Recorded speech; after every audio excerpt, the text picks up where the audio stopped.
Bonjour à tous et bienvenue sur ce nouveau tuto couture. Aujourd'hui, nous allons apprendre à réaliser le sac allongé. Je vais vous donner dans la vidéo toutes les instructions pour le sac allongé version adulte pour bébé et le sac allongé version enfant pour poupée. Donc la base est exactement la même. Vous pourrez retrouver chacun des deux patrons sur mon site internet unbrindiris.com. Les liens directs pour accéder aux patrons adultes et patrons enfants se trouvent dans la description juste en dessous de la vidéo. Il existe aussi le kit des deux patrons ensemble. Toutes les instructions pour ces deux sacs sont dans cette vidéo. Je vous explique tout à propos des détails concernant plutôt le sac adulte et aussi le sac enfant. Sachant que vous allez pouvoir moduler votre sac un peu comme vous le souhaitez.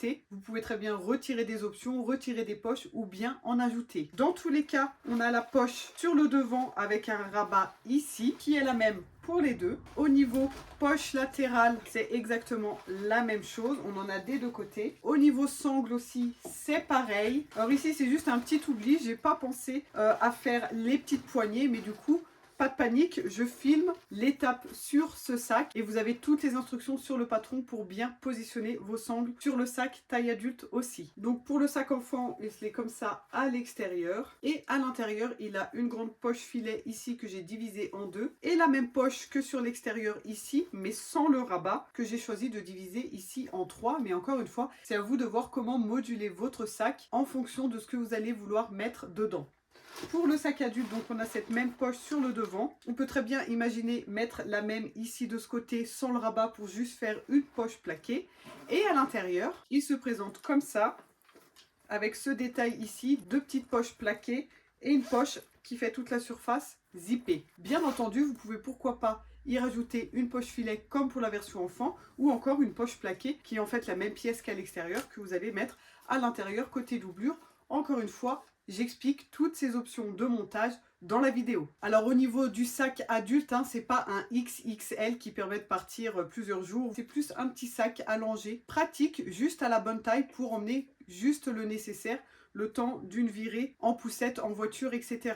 J'ai réalisé la taille de façon à pouvoir y glisser ensuite le tapis nomade qui sera un des prochains tutos et vous pourrez le retrouver dans la taille adulte comme le sac ici pour bébé et pour la version enfant pour jouer à la poupée. Voici le tout premier sac que j'avais réalisé. C'était en fait mon prototype qui avait été offert à Noël il y a déjà 2 ans à ma fille. Et vous voyez la taille du tapis nomade est celle-ci. Donc elle rentre parfaitement dans le sac. C'est fait pour. Et viendra bientôt aussi le tutoriel des petites couches comme ça pour pouvoir jouer à la poupée et mettre dans son tapis nomade accompagné des petites lingettes qui font voilà cette taille là. Si vous êtes intéressé, n'oubliez surtout pas de vous abonner à la chaîne et d'activer les notifications pour recevoir une petite alerte dès que ces tutos sortiront. Voilà, je crois que j'ai tout dit à propos de ma petite introduction. On passe sans plus tarder au tutoriel. Alors on commence avec la présentation du patron, une petite présentation rapide. Je ne vais pas tout expliquer chaque pièce en détail maintenant parce que ça risque de vous mélanger les pinceaux. Donc je les présenterai au fur et à mesure dont on a besoin de chaque pièce. Dans un premier temps, vous pouvez déjà découper tout votre patron. Lorsque vous avez des lettres comme ça à faire correspondre, c'est tout simplement parce que voilà, la pièce ne rentre pas dans un A4. Donc voilà, un petit peu de puzzle à faire. On fait correspondre les lettres, par exemple là, M et M, L et L, pour avoir ensuite la pièce H dans toute sa longueur. Pareil ici pour la pièce A, on a la lettre A et B à faire correspondre. N'oubliez pas d'ouvrir votre patron, de préférence avec les programmes Edge ou Adobe, qui sont les deux programmes, donc 100% gratuits, et qui permettent d'avoir le patron en taille réelle et qui n'inclusent pas des marges sur les côtés qui réduisent les patrons. Et n'oubliez pas de régler votre imprimante dans les paramètres à 100% ou alors en taille réelle pour bien obtenir un patron parfait aux bonnes dimensions. Donc chaque pièce comporte une lettre, donc laissez bien votre petit papier épinglé comme j'ai fait ici sur chacune de vos pièces. Comme ça, lorsqu'on travaillera par exemple sur la voilà, pièce A et B, vous pourrez facilement trouver vos pièces en tissu. Donc vous avez inscrit ici combien de fois vous devez couper votre pièce dans le tissu. Par exemple ici le tissu principal, la doublure et on a aussi le thermocollant. Lorsque vous avez écrit thermocollant, vous pouvez déjà tout de suite thermocoller vos pièces. Et il s'agit bien du tissu principal, donc du tissu qui sera utilisé pour l'extérieur du sac et non pas l'intérieur. À chaque fois, mes doublures restent telles quelles. Et c'est le tissu extérieur qui est thermocollé. Donc là, je l'ai déjà fait. Hein, j'ai thermocollé avec du H250. Et pour les pièces qui comportent de la ouatine, ça sera aussi inscrit sur le patron. Par contre, ne coupez pas votre ouatine pile à la taille de votre patron en posant votre papier dessus. Attendez-moi, je vais vous passer les explications. Il faut bien avoir des dimensions de ouatine un peu plus grandes pour être sûr ensuite d'avoir un joli travail bien fait. C'est ce dont on va parler tout de suite après d'ailleurs, car ça va être une des toutes premières étapes. Donc voilà, vous avez une lettre pour chaque pièce que je nommerai au fur et à mesure où on va les utiliser. Sur la première feuille de votre patron, là où vous avez le récapitulatif de toutes les pièces, etc., vous avez aussi la liste du matériel pour avoir les dimensions des tissus et aussi tout ce qui est accessoires, bouclerie, comme ici la sangle, la taille de la sangle, qui peut très bien être aussi de la sangle en coton ou en polyester. Tout ce qui est bouclerie, ici la petite boucle régulatrice de taille de la sangle. Donc pensez à sortir, si vous utilisez argenté, tout argenté, ou alors comme ici, tout doré, avec 2 anneaux en D et 2 mousquetons. J'ai aussi ma fermeture à glissière ici. On va avoir besoin de biais pour l'intérieur du sac. Je ferai mon biais en temps voulu, je le fabriquerai moi-même parce que j'en ai pas ici. Donc je le ferai avec les chutes des tissus ici. Et du passepoil si vous le voulez, ça c'est optionnel. Même moi je suis pas sûre de le mettre parce que je sais pas encore si ça va vraiment bien rendre avec, voilà, avec le tissu. Mais c'est bien plus loin dans les étapes. C'est vers la fin, donc je verrai en temps voulu. Mais voilà, sachez que vous pouvez aussi vous procurer du passepoil si vous voulez faire des jolies finitions extérieures sur le sac allongé. Voilà, je ne m'attarde pas ici et on va passer déjà avec la première étape d'assemblage. Voilà, alors là on va faire la même chose pour chacune des pièces dont je vais vous parler maintenant. Donc la pièce A qui est la base, le dos et le devant du sac allongé. On va positionner donc ces pièces dans le tissu principal, déjà thermocollé, comme je viens de faire ici sur de la ouate. Vous voyez que la ouate est coupée un peu plus large de partout. Alors là, je les ai mis les unes à côté des autres, mais vous pouvez très bien avoir 2 morceaux séparés. Et donc là, pour toutes les pièces dont je vais vous parler, on va passer un fil de maintien, c'est-à-dire qu'on va coudre tout autour de la pièce au bord à 5 mm grand maximum, voire un peu moins, pour être sûr que cette couture ne se voit pas après lors de l'assemblage des pièces entre elles. Et ensuite, une fois qu'on aura cousu tout autour, on pourra couper tout l'excédent qu'il y a ici au niveau de la ouate. Comme ça évite à la pièce de glisser sur la ouate. Des fois, ça fait des petits catons en bas, ça bouge, etc. Ensuite, vous pouvez laisser votre pièce telle qu'elle.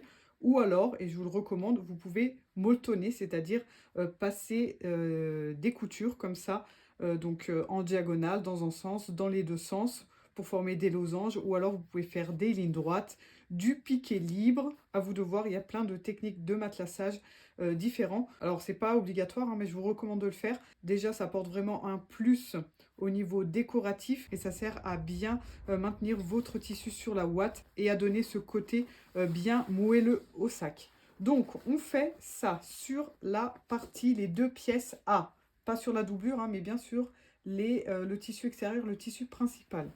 On le fait aussi sur la lettre I qui correspond à la bande qui forme le fond du sac et sur les 2 pièces H. On a bien cette bande 2 fois. C'est les 2 bandes où vont être assemblées la fermeture à glissière au milieu. Et donc là, ce que je vais faire, je les ai mis bien côte à côte parce qu'elles vont être assemblées l'une en face de l'autre. Et ce que je vais faire quand je vais faire mon matelassage, je vais piquer mes bandes verticales sur une pièce et l'autre directement pour qu'elle soit en face au final.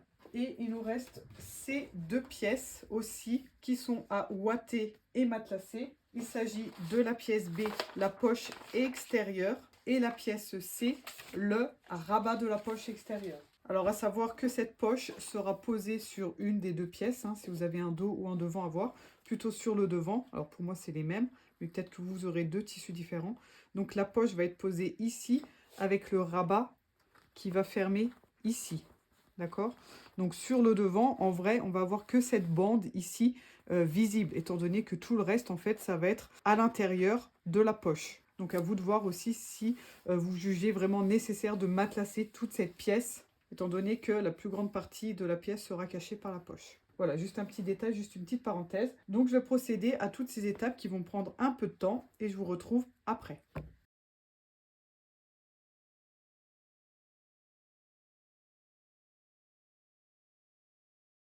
Voilà, alors ce que vous m'avez vu faire là pour cette pièce, j'ai fait de même avec la poche extérieure, le dos et le devant du sac, le fond du sac, la bande qui fait le fond, et les deux bandes qui vont accueillir la fermeture à glissière entre les deux. Donc pour matelassé, si vous êtes sur une machine familiale, souvent vous avez ce petit outil qui sert à être enfilé derrière le pied de biche comme ça, et en fait ça sert à faire des lignes droite régulière. Donc c'est un guide. Il y a la technique du scotch de masquage. Pour celles qui ne connaissent pas, vous pouvez aller voir sur ma chaîne YouTube. J'ai fait une vidéo qui ne parle que de ça. Je vous mets le lien juste ici en haut à droite. Il y a le piqué libre, hein, où on fait sans modèle, sans rien. Ou sinon, on peut toujours aussi choisir de tracer avec un stylo friction. Comme ça, ensuite, on passe le fer à repasser dessus et tout disparaît. L'idéal pour tracer des lignes régulières, c'est d'avoir une règle à patchwork comme celle-ci. Donc je ne m'attarde pas dessus ici. Faites votre matelassage comme bon vous semble et on se retrouve après. Voilà ce que ça donne. Donc là, comme je l'avais dit, hein, j'ai fait des lignes verticales, donc bien les unes en face des autres. Donc c'est un petit challenge, c'est là où on va voir si je pose bien ma fermeture à glissière entre les deux. Et chaque bande est censée arriver bien les unes en face des autres. Évidemment, j'ai fait exactement pareil pour la bande qui viendra faire le fond, hein, puisque les deux seront assemblés comme ceci pour faire tout le tour du sac. Donc c'est le même matelassage. Pour le dos et le devant, j'ai fait dans l'autre sens. Comme ça, voilà, ça va être assemblé comme ceci. Si j'avais fait vertical aussi et non pas horizontal, là encore, j'ai intérêt à être pile en face. Sinon, ça risque de faire tout décalé. Donc du coup, j'ai préféré faire comme ça. On a juste le côté ici où du coup les bandes vont se retrouver dans le même sens. Mais ici, on va avoir une grosse poche, donc ça va être caché. Et là, on aura tout ce qui est bouclerie, etc. Donc je croise les doigts pour qu'on soit plutôt bon à ce niveau-là. Et que ça fasse pas bizarre au niveau des raccords ici. Ici, j'ai fait que la moitié, en fait, que la partie du haut, étant donné que je vais avoir la poche, voilà, qui arrive là. Donc ça remonte jusqu'ici. En plus, j'ai le rabat au-dessus, donc tout ce qui est à l'intérieur, on ne le voit pas. Donc voilà, j'ai fait que les 2-3 lignes du haut. Et étant donné que mon rabat a des petites coccinelles comme ça, je trouvais dommage de faire des lignes droites alors qu'elles volent comme ça dans tous les sens. Du coup, j'ai tracé des lignes courbes à main levée, hein, avec mon stylo friction. Et j'ai cousu donc ici en blanc et ici en jaune le même genre de courbe, et ces deux parties donc vont être cousues ici sur les lignes droites comme ça. J'ai trouvé que c'est sympa, ça cassera un petit peu les lignes droites, surtout au niveau de mes petites coccinelles ici. Voilà, donc on en a fini avec la préparation de nos pièces ici. On va pouvoir commencer à les assembler. Donc je vais séparer mes deux bandes ici en coupant au milieu et je vais les assembler de part et d'autre sur ma fermeture à glissière avec la doublure à l'intérieur. Et ma fermeture à glissière, elle est volontairement bien plus grande, 60 cm, pour pouvoir bien ouvrir jusqu'au bout ici et bien manipuler mes pièces de part et d'autre sans être coincé à cause du curseur qui s'arrête là. Hein, le curseur va pouvoir redescendre jusqu'ici au bout et du coup j'aurai bien mes deux bandes ici qui pourront être indépendantes. Donc je me mets bien endroit sur endroit ici au niveau de la fermeture à glissière.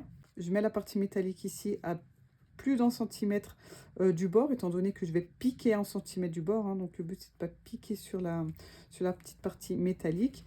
Et ici ça sera assemblé avec la grande bande large comme celle-ci. Voilà, donc je vais piquer tout le long ici jusqu'au bout, donc on peut épingler tout le long, hein, et je pique sur ma fermeture à glissière avec le pied de biche spécial fermeture. Une fois qu'on a cousu ici, on va prendre notre doublure, donc la même bande, hein, qui fait la même taille, et on va se mettre endroit sur endroit par rapport au tissu ici. Donc on se met bien bord à bord en haut ici et sur les côtés ici. Et là on peut piquer du côté où on a déjà fait une piqûre. Comme ça on est sûr de repiquer exactement au même endroit et d'avoir une finition vraiment parfaite. Donc j'épingle tout le long et je repique par-dessus ma piqûre précédente pour fixer la doublure de l'autre côté. On peut aussi économiser une étape en piquant la fermeture à glissière entre le tissu et la doublure en une seule fois. Ici, je fais en 2 étapes. Si vous avez l'habitude, vous pouvez faire tout d'un coup. Ensuite, on va rabattre les tissus de part et d'autre, donc sur l'endroit cette fois.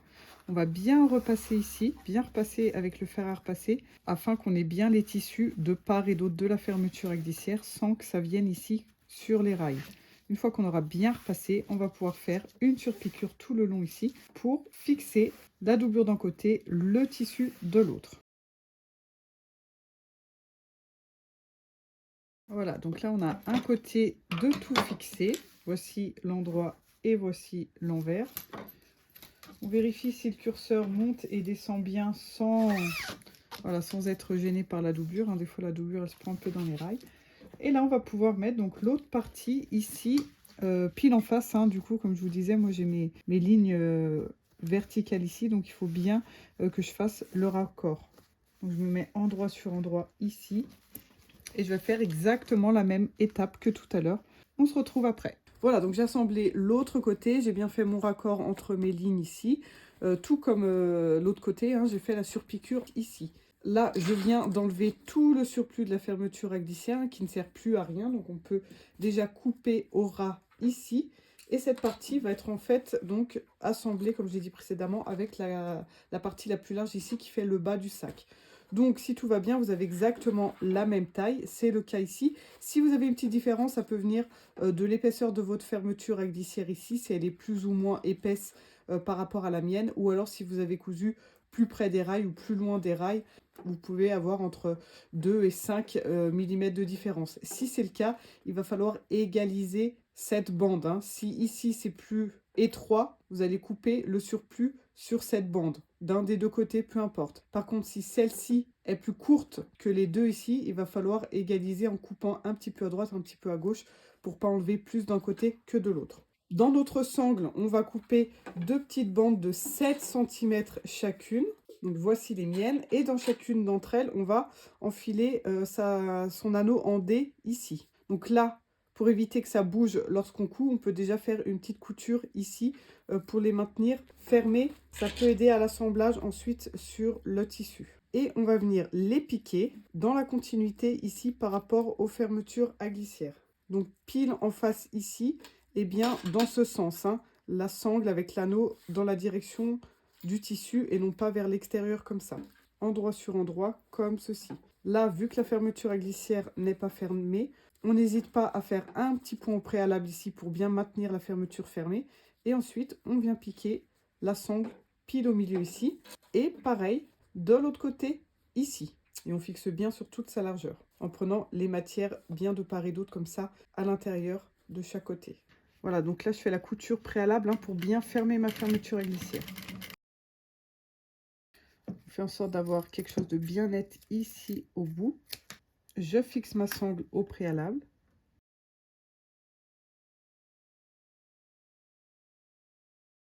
Et donc là, je mets bien le milieu de ma sangle en plein milieu, en face de la fermeture à glissière. Même chose de l'autre côté. Voilà, une fois que c'est fait, qu'on a bien fixé de part et d'autre ici, on va pouvoir mettre l'autre pièce ici, endroit sur endroit, et fixer de chaque côté.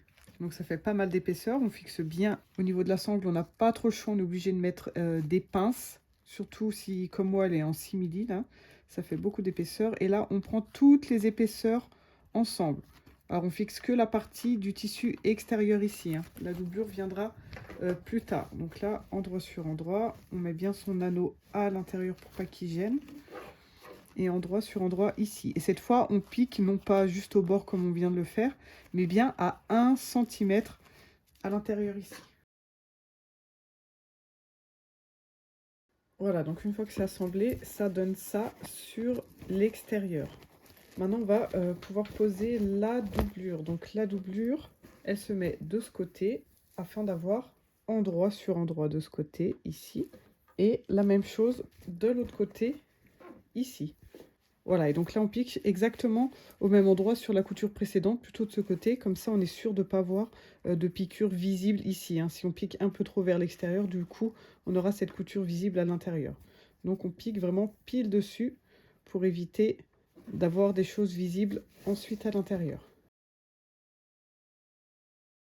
Voilà, donc une fois que c'est tout assemblé, on met nos doublures ici, côté doublure. Il faut juste qu'elle fasse le tour comme ça, pour se retrouver contre la partie du dessous ici. Voilà. Du coup, on a bien l'intérieur ici, avec la continuité, et la doublure ici à l'intérieur de partout. On va passer au fer à repasser, on va bien repasser tout ça, bien s'aligner ici, doublure contre tissu principal, pour la grande bande et les deux petites bandes. Et ensuite, on va faire une couture de maintien, donc pour que voilà, la doublure reste bien face à face avec mon tissu partout. Donc je vais piquer sur la droite, de partout comme ça, et ensuite sur la gauche, tout le long de mon cercle.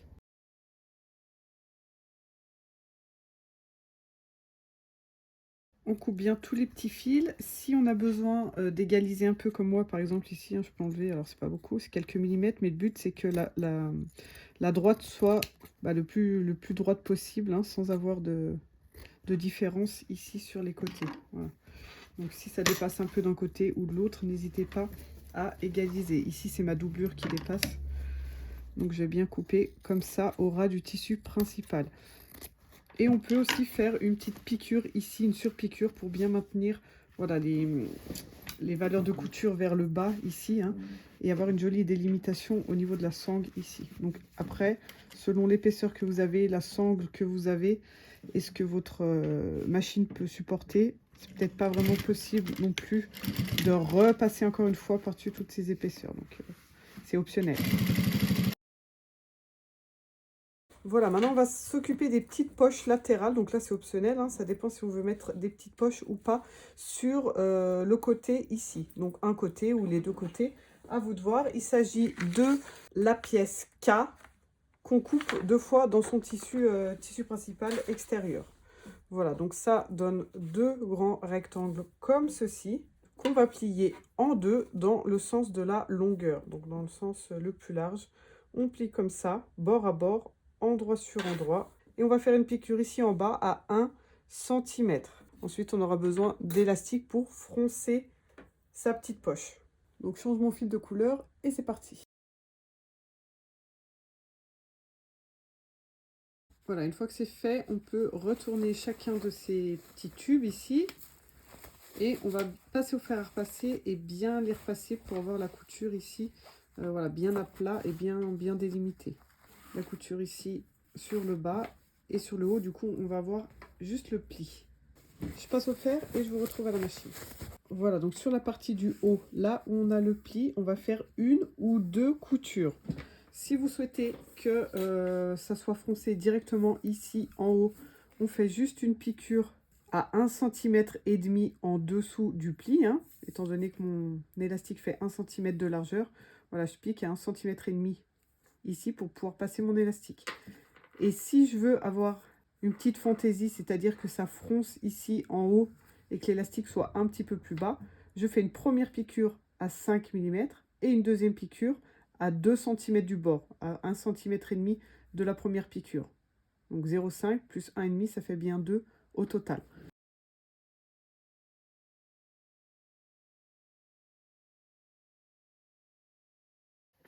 Maintenant, on va couper 2 élastiques donc de 1 cm de largeur. Et la longueur, c'est en fait celle de la grande bande ici. Donc 13 cm. Voilà, donc je peux me baser là-dessus, sur ma grande bande. Et je coupe 2 fois ça. Ensuite, vous pouvez prendre votre outil préféré pour enfiler l'élastique. On a les enfilés élastiques comme ceci, comme la petite pince à épiler, ou alors celui-ci, ou encore l'épingle à nourrice, à vous de voir. Et vous allez passer du coup dans votre coulisse ici. Donc on rentre, on rentre, on rentre, et dès que l'élastique s'aligne ici avec le bord, on s'arrête. Et on va faire une petite piqûre pour le coincer bien bord à bord ici avec le tissu. Alors on n'hésite pas à faire plusieurs allers-retours, passer plusieurs fois pour être sûr qu'il soit bien fixé et que quand je tire de l'autre côté, voilà, qu'il ne s'enlève pas. Donc là, je vais aller jusqu'au bout ici. Et je vais faire pareil ici. Je vais fixer le bout de mon élastique au bout du tissu. Voilà, je tire bien des deux côtés pour égaliser, ça se met en place tout seul. Voilà, maintenant qu'on a les deux poches extérieures ici prêtes, on va les fixer ici, donc pile à la délimitation hein, entre le bas et le haut. Donc j'épingle bien à droite et à gauche. Et là, je vais aligner mes côtés bord à bord ici. Donc le bord de la poche avec le bord de ma bande. Et je vais faire encore une piqûre de maintien ici de ce côté et une piqûre ici de l'autre côté. Donc à droite et à gauche, je couds. Et une fois que ça c'est fait, on va juste créer une grosse pince ici, un pli creux ici en bas et on aligne en fait, il faut que là on ait une ligne droite. Ça se met plus ou moins en place tout seul. On rassemble les deux parties ici sur le milieu et on aplatit ici sur le haut. Et ensuite, on pique le bas comme ça. Et ça va nous faire une poche un peu à soufflet froncée sur le haut.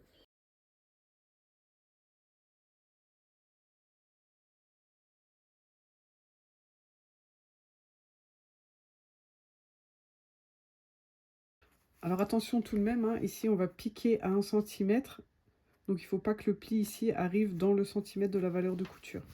Et voilà ce que ça donne du coup au niveau de notre petite poche. Et on peut faire la même chose de l'autre côté. Voilà, maintenant qu'on a terminé toute la latérale, on met de côté. On va revenir à notre sac, à l'extérieur du sac. Que je vous rappelle, on a déjà tout matelassé, tout est prêt ici. On va commencer à s'occuper du rabat. D'accord? Donc je laisse de côté mon devant et la poche extérieure ici. Pour le rabat, donc j'ai une partie qui est thermocollée, ouatée et matelassée. Et ça, c'est ma doublure. Je vais me mettre endroit sur endroit ici. Et je vais piquer sur les côtés, les arrondis et le bas. Et toute la partie du haut ici, je la laisse ouverte dans un premier temps.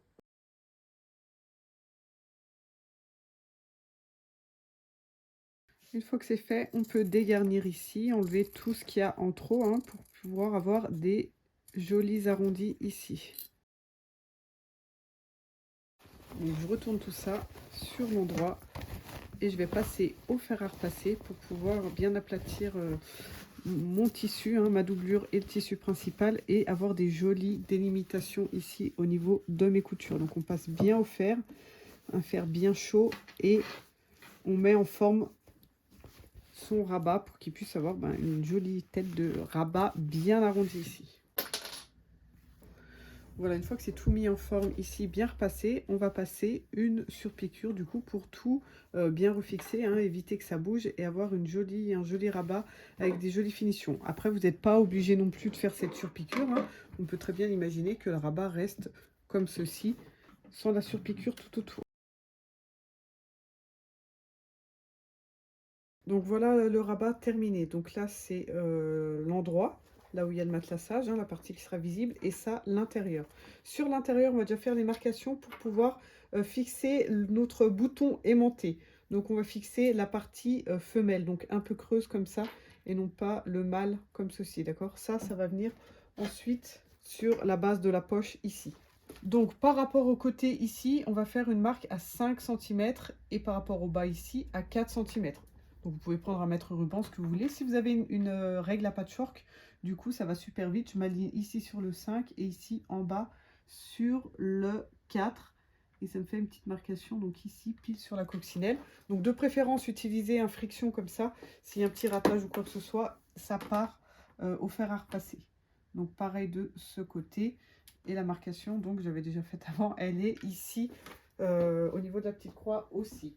Avant de trouer et de fixer mon petit bouton ici, je vais renforcer mon tissu avec un bout de thermocollant.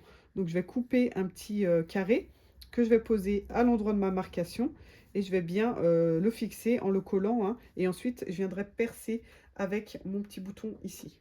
Voilà, donc là j'ai deux carrés, j'ai coupé deux carrés de thermocollant. Je prends bien la partie qui brille, donc la partie collante, face au tissu que je vais percer. D'accord, donc je me mets bien ici. Voilà, là je sens que le thermocollant est bien en face de ma croix. Je fais pareil de l'autre côté ici. Et là je vais passer au fer. Je vais faire des petites pressions ici au niveau de cet endroit. Alors évidemment, je dis ça, mais en même temps, je pense que je suis en friction ici. Donc dans tous les cas, ma petite marque va disparaître ici aux frictions. Donc il faudra que je la refasse ou alors on peut la faire avec une craie, quelque chose qui ne parte pas au fer pour pas avoir à retracer. Évidemment, c'est peut-être plus intelligent.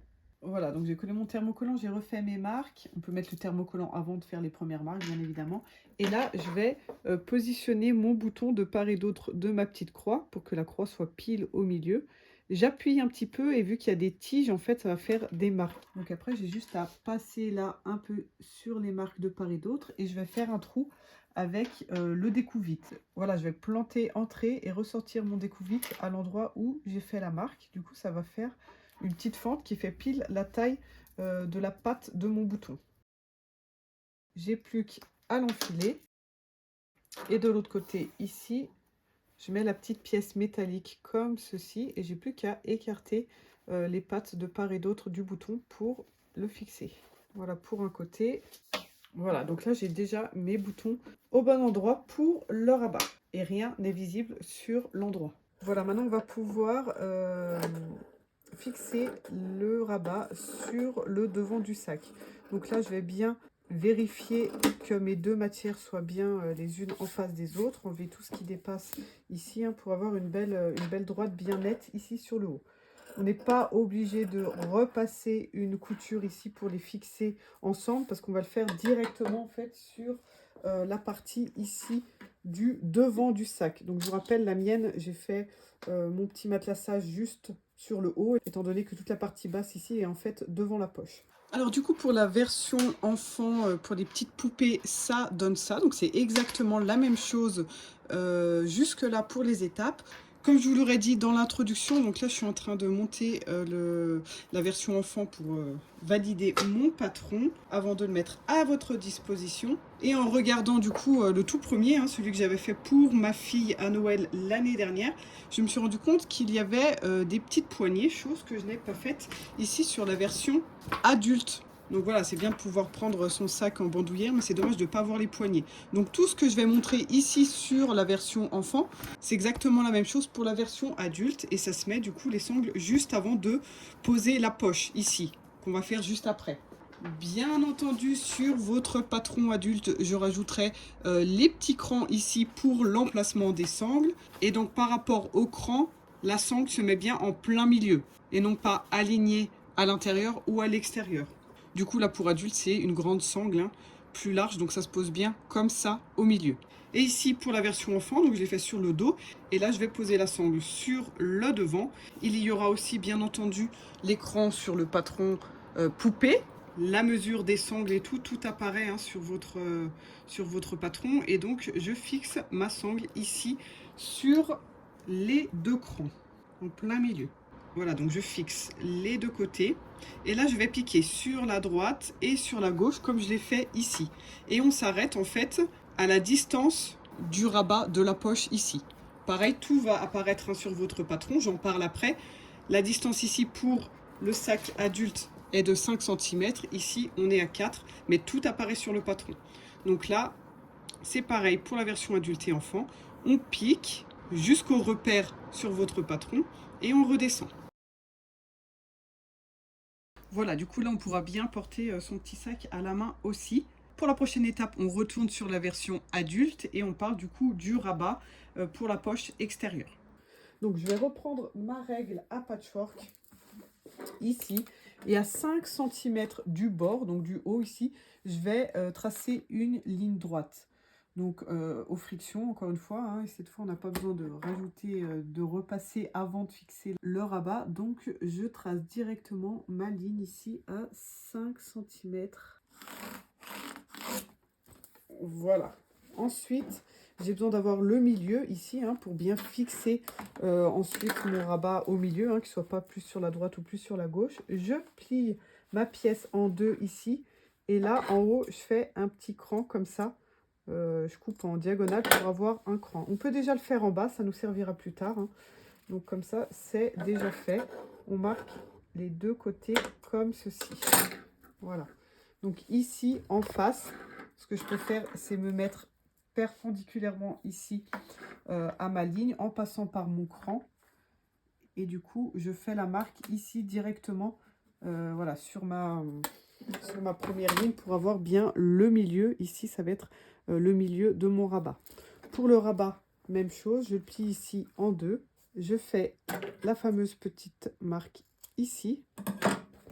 Et du coup, j'ai plus qu'à positionner ce cran ici sur mon petit trait ici.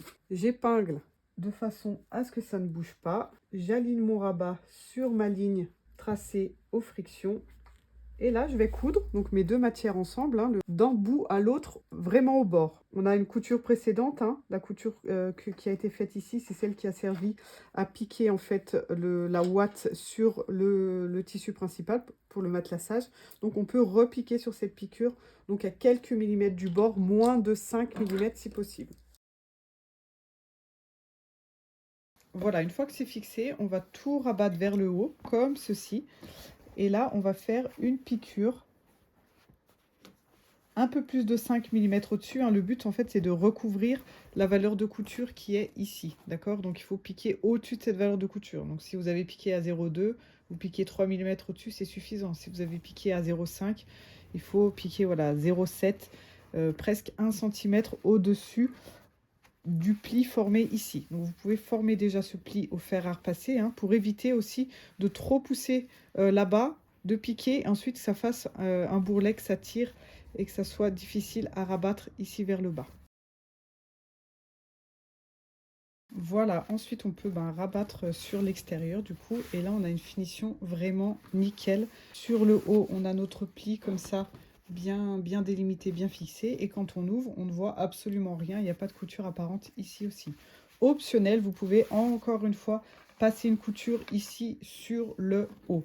Après, il y a pas mal d'épaisseur. Hein. C'est vraiment personnel, à vous de voir. Moi, je préfère laisser comme ça fait la petite bosse comme ça, formée par l'épaisseur du rabat, et ça fait propre sur le haut. On va pouvoir passer à l'assemblage de la poche ici. Donc, ce qu'on peut faire dans un premier temps, avant de fixer la doublure, on va fixer la poche juste avec des épingles ici sur le bas, pour pas que ça bouge. Hein. On fait bien correspondre les arrondis ici sur le bas. Je vais mettre mon bouton ici, donc des deux côtés. Hein. Le mâle ici, on l'aimante. Hop. Et là, lorsque je vais appuyer, alors attention, il ne faut pas tirer sur le rabat, hein, faire en sorte qu'il se referme en fait de la façon la plus naturelle possible. On appuie bien et ça va marquer les tiges ici comme on a fait tout à l'heure. Hein.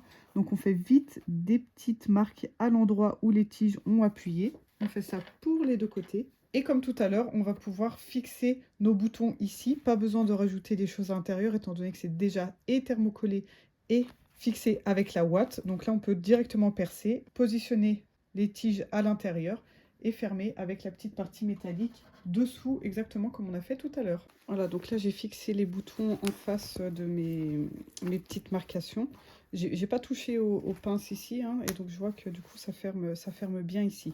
Je vais pouvoir enlever ma poche et l'assembler que sur le haut avec ma doublure.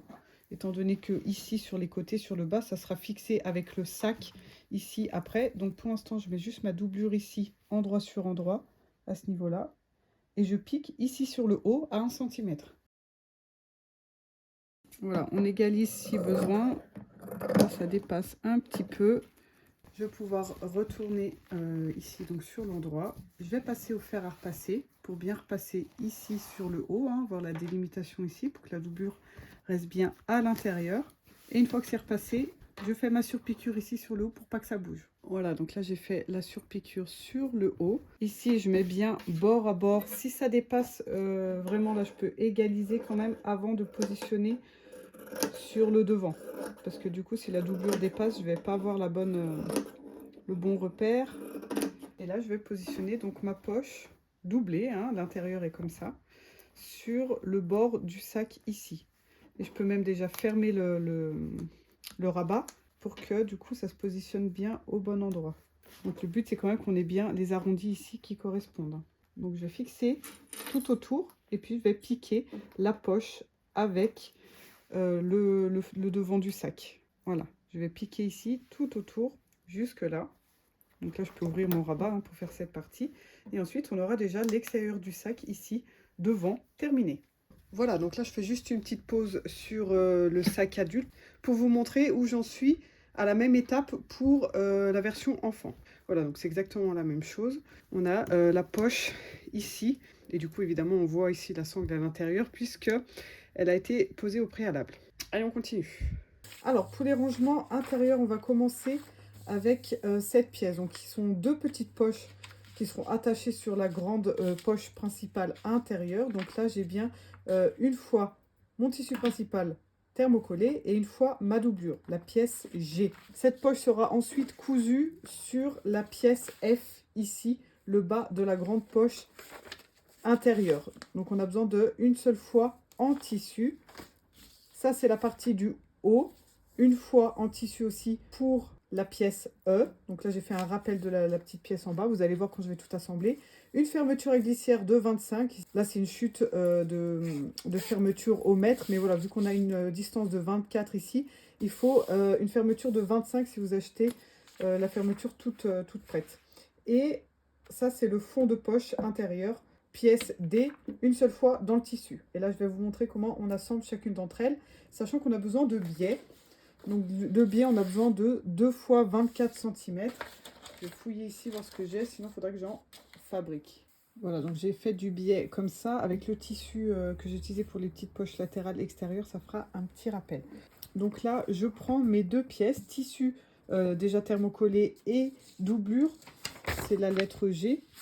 Et donc, ça va servir à faire les petites poches sur le devant. Donc là, endroit sur endroit, comme ceci. Je pique sur le haut, pas besoin de piquer sur les côtés. Que ici en haut, à 1 cm. Je rabats, je repasse bien et je fais une petite surpiqûre en haut pour fixer. Ensuite, je prends la pièce F, le bas de la grande poche intérieure. Donc là, je ne l'ai pas thermocollé. Je verrai si c'est pas suffisant, je vous le dirai et je rajouterai sur le patron. Mais vu qu'elle est doublée, il y a ensuite le fond de poche. Je pense que c'est pas forcément nécessaire de thermocoller. Donc là, je vais lui poser le biais que j'ai fait tout à l'heure et je vais le poser ici en haut de la poche.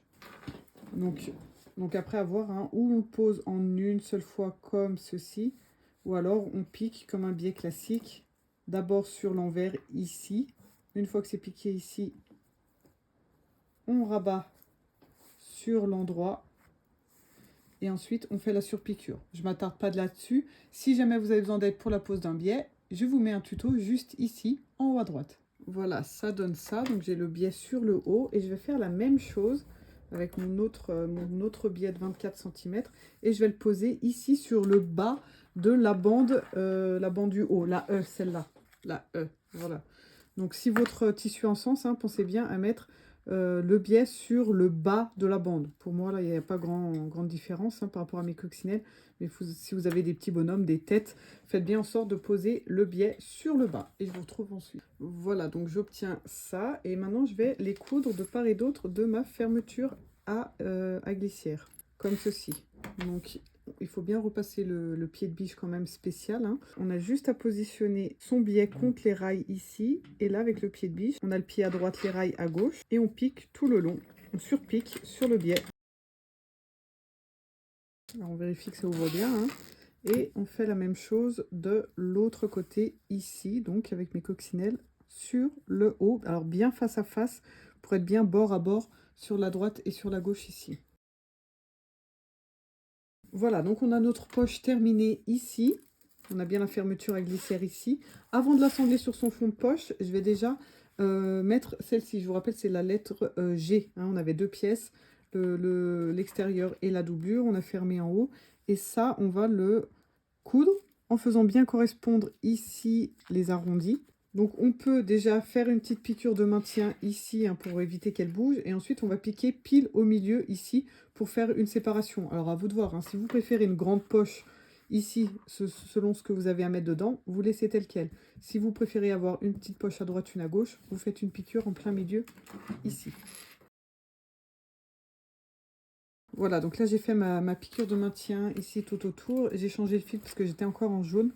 Il vaut mieux faire la piqûre ici de séparation en rouge. Donc là, je vais plier ma poche en deux comme ça. Et je vais bien appuyer ici. Ça va former un pli et je vais piquer sur ce pli. Voilà, donc là, j'ai bien deux petites poches. Avant de passer à l'étape suivante, je vais sécuriser ici la fermeture à glissière. Surtout vu que c'est pas une fermeture pile de 25 cm. Du coup, mon curseur peut ressortir autant à droite qu'à gauche. Donc, je vais faire une piqûre droite ici en faisant bien des nœuds. Et ensuite, je couperai tout ce qui dépasse. Et même chose ici, je mets mon curseur à l'intérieur, je rassemble mes rails comme ça, je les serre et je pique ici pour éviter ensuite que ça ne bouge et que tout soit bien tout droit pour assembler ensuite avec le fond de poche. Voilà, donc on découpe bien tout ce qui dépasse avec un ciseau qui n'est pas votre ciseau tissu, hein, pour ne pas l'abîmer, en coupant sur le zip ici. Voilà, donc là j'ai une belle poche, multi-poche, hein, il y a 3 poches en tout, quasi prête. Là, après, il y a 2 solutions. Ou vous positionnez votre doublure ici, endroit sur endroit, et vous piquez tout autour ici, sur le côté droit, sur le bas au niveau des arrondis, sur le côté gauche. Vous laissez ouvert ici en haut, et vous rabattez tout sur l'endroit. Du coup, on va se retrouver avec le fond de poche ici, et là ça va être tout fini, hein, ça va être cousu comme ça vers l'intérieur, voilà, comme ça. Et après vous avez tout intérêt à surjeter ou à surfiler, parce que à l'intérieur ici de la poche, en fait, cette couture elle va être visible ici à l'intérieur. Ou alors, et je pense que c'est plus joli, on va rester comme ça, une poche sur l'autre. Je vais repiquer tout autour juste pour maintenir mes 2 tissus ensemble, et ensuite je vais poser un biais tout autour, donc sur le côté, sur le bas arrondi et sur l'autre côté. Pas besoin d'en poser ici parce que ça, là, en haut, ça va être pris à l'intérieur du sac, fixé sur le haut du sac. Voilà, donc là, je vais prendre l'option qui, selon moi, est un peu mieux finie. Mais bon, ça marche très bien aussi de faire comme je vous ai dit avant. Donc, je vais fixer les 2 parties ensemble ici. Et ensuite, je vais poser un biais tout autour. Il faut que j'aille refaire du biais d'ailleurs. Et je vais prendre le même ici, celui de la petite abeille, pour faire un rappel.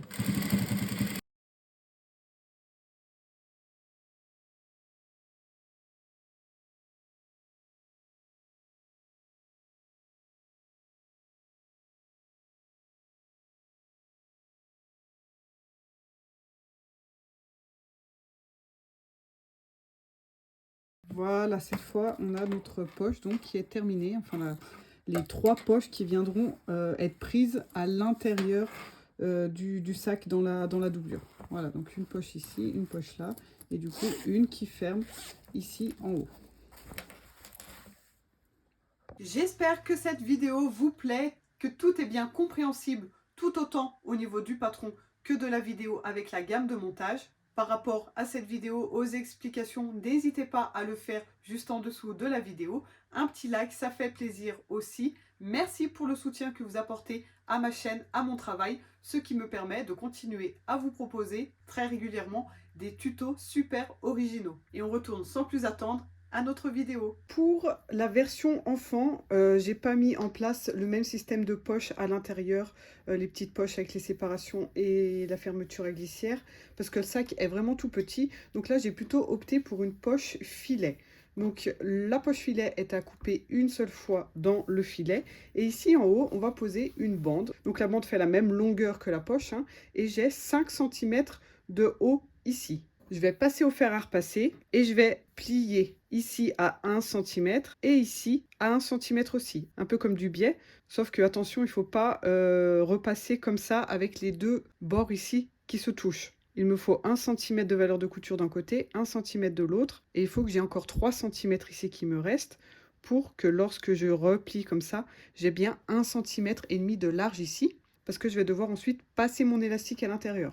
Vu que l'élastique fait 1 cm, il faut compter un peu plus large, sinon ça risque de ne pas passer. Voilà, donc on procède comme un biais, hein. Je me mets d'un côté de mon filet. Je ne pense pas que le filet est mis en endroit en envers, donc voilà, je me mets d'un côté ici, j'aligne mes 2 tissus, je pique dans mon pli que j'ai fait au fer, c'est-à-dire à 1 cm du bord.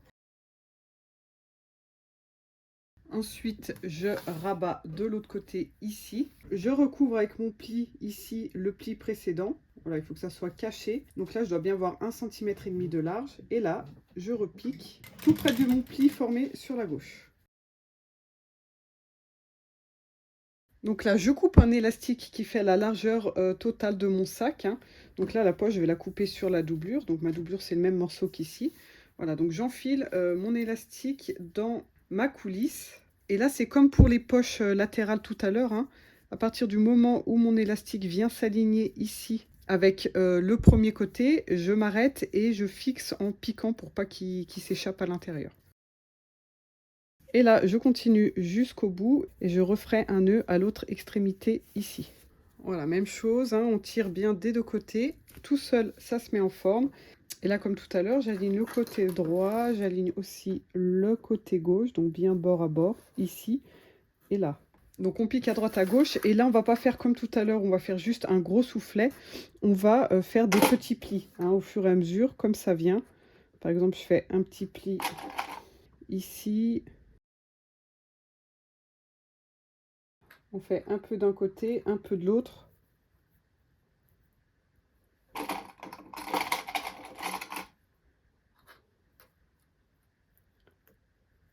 Je fais en sorte que ça soit à peu près similaire des deux côtés.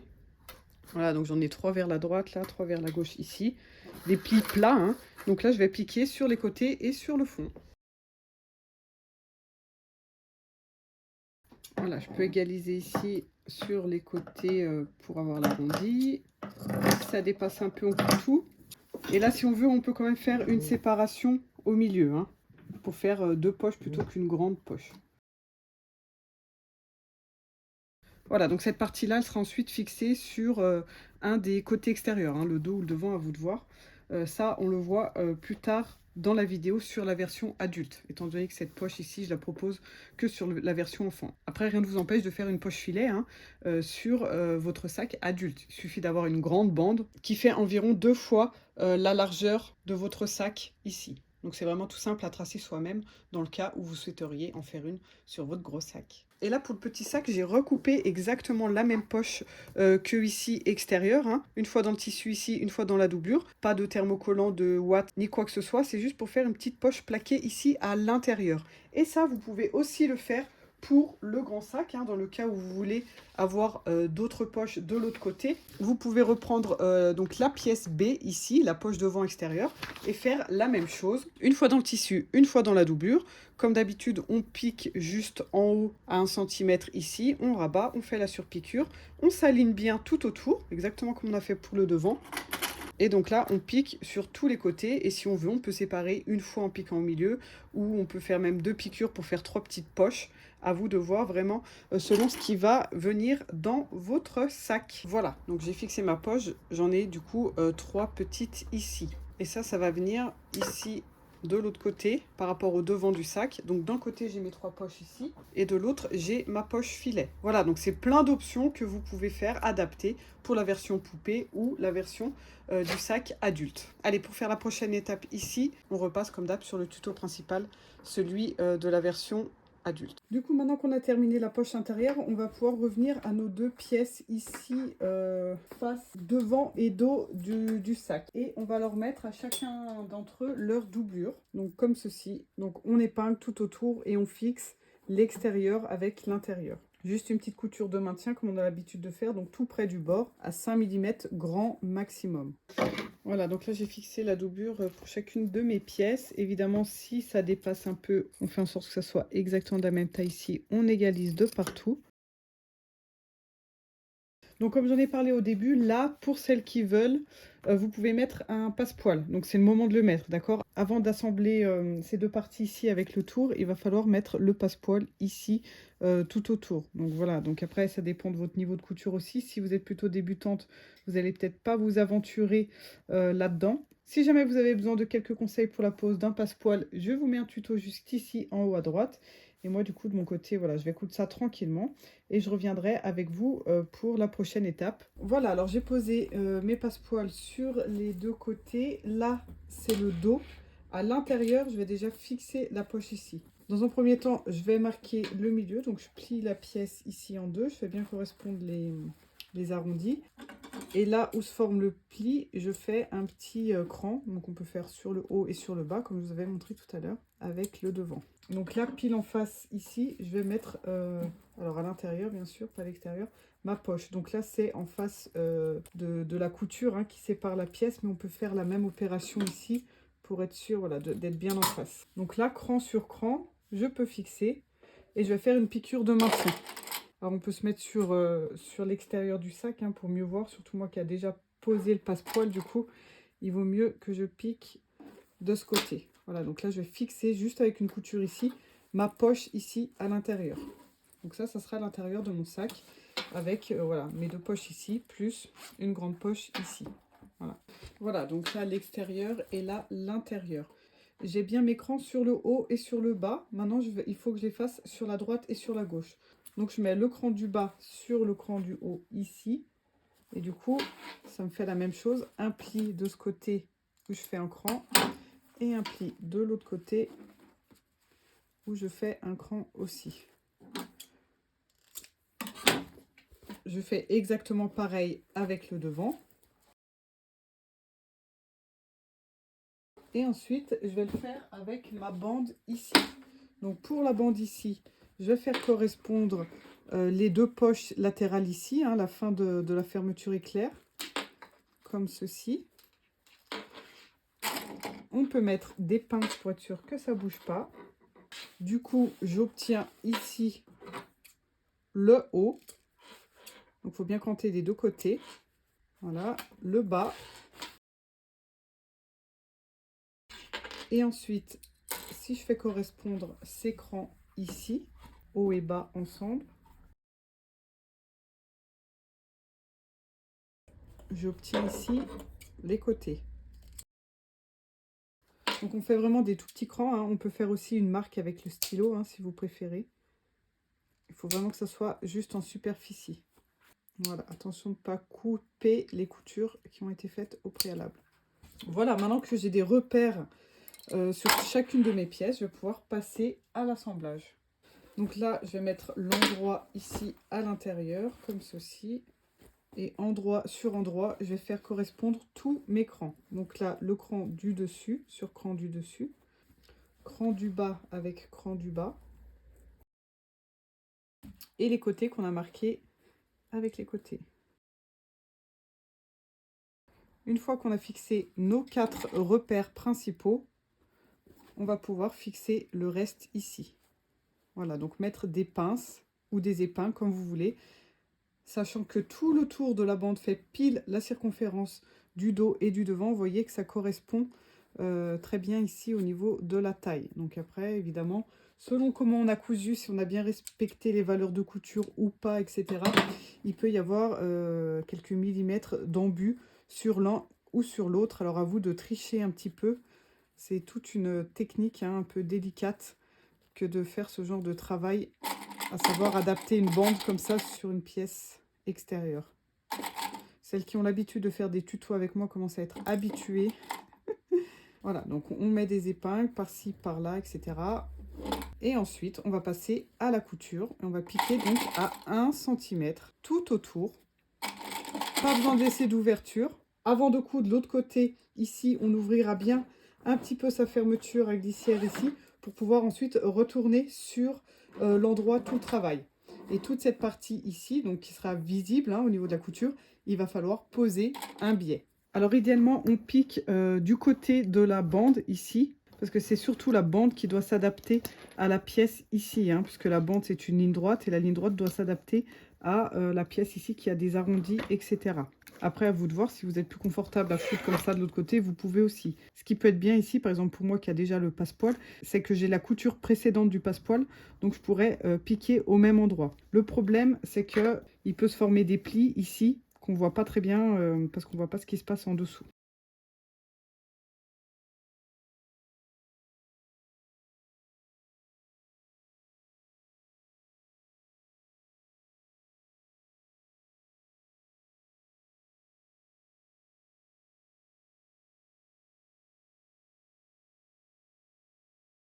Alors voici mon sac tout retourné sur l'endroit. Alors je tiens à préciser quand même que le passepoil ici difficulte vraiment l'assemblage final ici, hein. J'ai dû m'y reprendre moi plusieurs fois. Surtout parce qu'en plus mon passepoil a une couleur différente en fait entre le petit boudin ici. C'est pas du passepoil traditionnel fait dans du biais. Vous voyez que la couleur là initiale elle est blanche. C'est ça ici. Alors encore si c'est de la même couleur, voilà, si je pique pas forcément au ras du petit boudin là, c'est pas bien grave parce que en général hein, un passepoil ça a la même couleur partout, ce qui n'est pas mon cas ici. Donc à partir du moment où je pique un peu trop loin du boudin, en fait on voit cette partie blanche, donc bah voilà, c'est pas joli. Donc surtout dans les arrondis là, j'ai souvent eu à m'y prendre à plusieurs fois en fait et refaire des coutures le plus proche possible du doré ici. Et puis du coup là j'ai vu il y a un petit endroit où j'ai limite trop cousu. Vous voyez, mon passepoil, là, il est presque trop caché. Donc là, c'est une ligne droite, donc je vais reprendre après. Mais voilà ce que ça donne. En tout cas, si vous n'avez pas l'habitude du passepoil, évitez d'en mettre là pour aujourd'hui, d'accord? Il vaut mieux s'entraîner d'abord sur des projets un peu plus faciles. Maintenant, à l'intérieur, ici, je vais tout cacher ça avec du biais. Alors après, on a deux choix. Donc, dans un premier temps, on pique de ce côté, hein, du côté bande, ici. Et ensuite, on va le rabattre pour avoir le biais rabattu ici du côté dos et devant. Et on repique comme un biais classique, hein. Je vous mets un tuto juste ici en haut à droite. Alors, ce n'est pas un tuto spécifique pour la pose du biais à l'intérieur d'un sac, mais ça vous explique toutes les étapes pour la pose d'un biais. Après, on repique à la machine ici de ce côté. Ou alors, parce que c'est pas simple dans ce cas-là, on peut aussi rabattre à la main. Ça fera des finitions voilà, plus régulières et plus jolies sans doute, parce qu'on a quand même pas mal d'épaisseur. Voilà, donc je ne m'attarde pas là-dessus, je vais fabriquer mon biais, le poser, et je vous retrouve du coup pour l'étape finale de la sangle ici.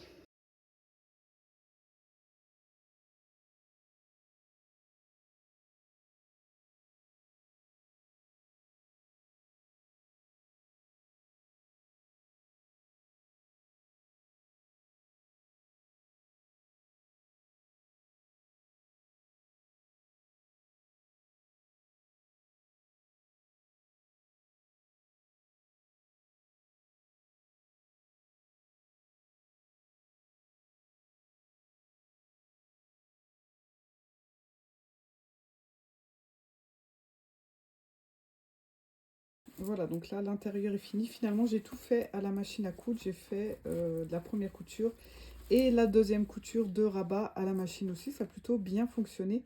Et du coup, on a une jolie finition ici à l'intérieur du sac. On va terminer avec la sangle. Et pour la sangle, on a une épaulière ici. Donc, c'est la lettre L et M. À chaque fois, on a cette pièce coupée deux fois dans le tissu, dont une thermocollée. Pour la lettre M, j'ai thermocollé un seul côté, et pour la lettre L, j'ai thermocollé les deux côtés pour que ça soit bien rigidifié, et je vais même un coudre sur la ouate comme on a fait au début, et on peut même matelassé si on veut. Pour cette pièce, on va se mettre endroit sur endroit, et je vais piquer sur le haut et sur le bas, mais pas sur les latérales. Voilà, donc là, je retourne, je repasse, et je vais faire une surpiqûre sur le haut et une surpiqûre sur le bas.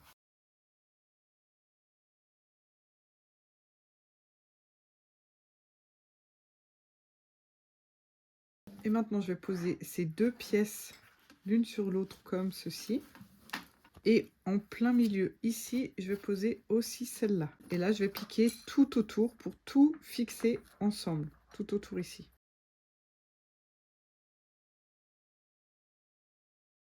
Et là, pour terminer, je vais poser un biais tout autour. Voilà, alors l'épaulière est prête. Et maintenant, on va plus qu'avoir à passer sa sangle. Donc d'un côté, on passe dans le mousqueton et on fixe déjà ici, avec une couture ou deux ici. Ensuite, on passe la sangle dans l'épaulière. Alors après, à mesurer sur vous hein, la taille de sangle dont vous avez besoin. De l'autre côté, on passe dans le régulateur de boucle ici. On repasse dans le mousqueton. Et là, je repasse aller-retour dans le régulateur de boucle. Et je peux retourner ma sangle et fixer ici en dessous. Voilà, donc j'ai deux coutures à faire en fait, de part et d'autre du mousqueton. Et ensuite, je pourrais venir accrocher mes mousquetons ici pour porter le sac. Et on peut aussi faire une autre version avec le mousqueton et juste une petite sangle ici, si on a les attaches, vous savez, de part et d'autre de la poussette pour accrocher le sac à la poussette. A tout de suite avec le résultat final. Et voici ce que ça donne au niveau du coup de la bouclerie et des coutures que je viens de faire ici pour régler la sangle. Et voici les détails pour la version enfant qui est terminée aussi. Et donc du coup ici sur l'extérieur, hein, c'est tout pareil que pour la version adulte. Et voici l'intérieur avec donc 3 petites poches plaquées ici et les 2 poches élastiques filet de l'autre côté. Merci pour l'intérêt que vous portez à mes tutoriels et on se retrouve très bientôt avec un prochain.